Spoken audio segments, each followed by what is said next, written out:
सत्ता पाडली हे सगळं माढा मतदारसंघातल्या मायबाप जनतेनं करून दिलं। आणि ज्या सहकार्याने रात्रीचा दिवस कधीही त्या ठिकाणी घराचं तोंड बघितलं नाही, 15-15 दिवस लेकराला भेटली नाही ते अभिजित पाटील म्हणून प्रत्येकाच्या दारात जाऊन मत मागितलं, त्या सर्व सहकार्यांना त्याचा विजय समर्पित करतो।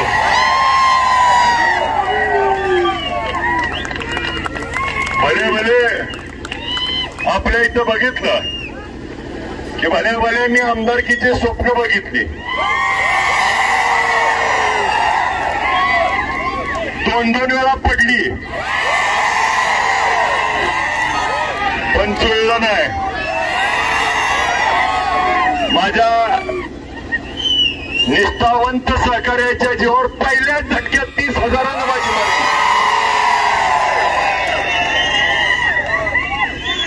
एका बाजूला इलेक्शन मध्ये आपण बघितलं की पांडुरंग परिवाराचे नेते मंडळाचे आमचा बबनदादाच्या पोराला पाठिंबा, विठ्ठल परिवाराचे नेते म्हणायचे आमचा बबनदादाला पाठिंबा, आणि मला म्हणायची कोण आहे तुमच्याकडे, मी सांगायचो सामान्य जनता माझ्यासोबत आहे।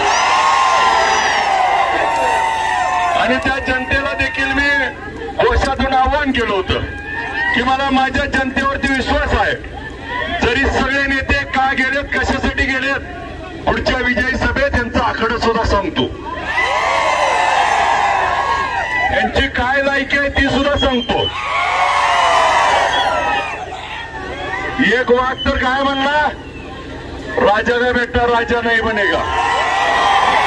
अरे राजा का बेटा राजा नहीं बनेगा, जो काबिल होगा वही हकदार होगा। एक म्हणला इटलच्या चेअरमनला आमदार होऊ देत नाही, मुंबईला जाऊ देत नाही, त्याच्या गावात म्हणाव गेल्या वेळेस पवार साहेबांची मत होती आणि आता पण पवार साहेबांची मत आहे, ती गाडी खाल्ल्यावर वागू नको, गाडी खाल्ल्यानं गाडी खाल्ल्यासारखंच वागावं, माफ काढायला जाऊ नये कोणाचं। तुझा गावात येऊन समाचार घेणार आहे, काळजी करू पट्ट्या।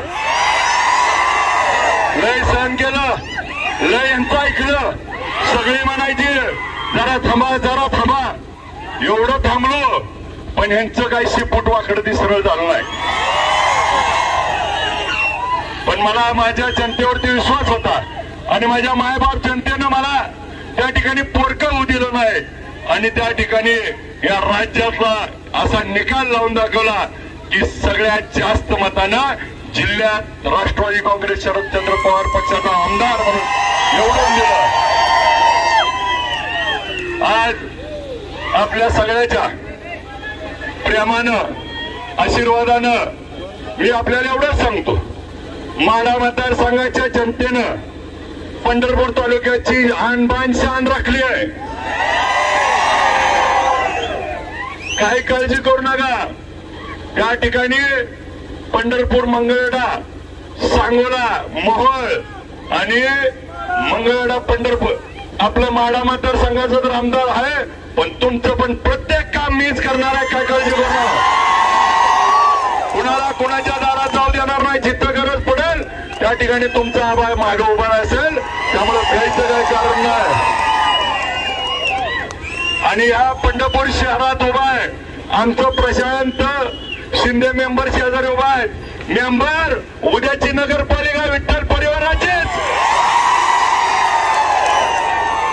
विठ्ठल कारखा आता तर पटलं का म्हणा, विठ्ठलचा चेअरमन विठ्ठलचा नेता असतो, विठ्ठलचा चेअरमन आमदार होतो, नेता तोच असतो। ही जनतेनं ठरवलं तर नेत्यांनी ठरवायची गरज नाही, तुम्ही नेत्यांनी ठरवून आता जनता बदलत नाही, जनतेनं त्या ठिकाणी मला बहुमान दिलाय, तो बहुमान भविष्य काळामध्ये कधीही त्या ठिकाणी खाली पडू देणार नाही।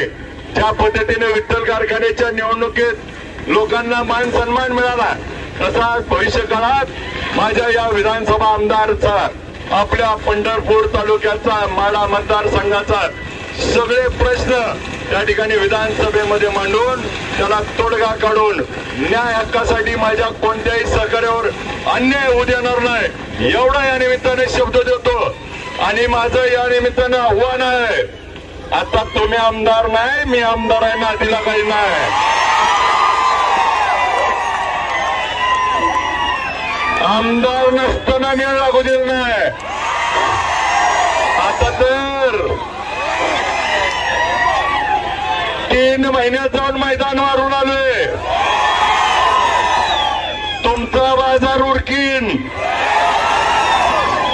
नादी लागू नका. मागच्या वेळेस देखील याच ठिकाणी विठ्ठलच्या निवडणुकीनंतर सगळ्याला त्या ठिकाणी विनंती करून सांगितलं होतं की आपलं मिठू पण जुळवून घेतलं नाही. त्याचीच पत्न आता भोगायला आली ती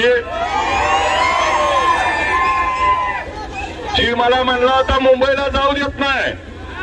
त्यानं कुणाकुणाचं नुकसान केलंय त्यानं मानसिकता बघावी, नाहीतर आज 2 तुतारीचं विठ्ठल परिवाराचा आमदार झाला असतं. विभाग कोणी वावला, पवार साहेबांच्या समोरच्या मीटिंग मध्ये कोणी फेल घातलं, पुढच्या सभेमध्ये मी सगळं सांगतो. तुम्ही तुमच्यात हाणाहाणी करायला लागताल, त्याच्या पलीकडे काय लय बोलत नाही. मला ज्या जनतेनं मला निवडून दिलं त्या जनतेचे शतशः आभार मानतो.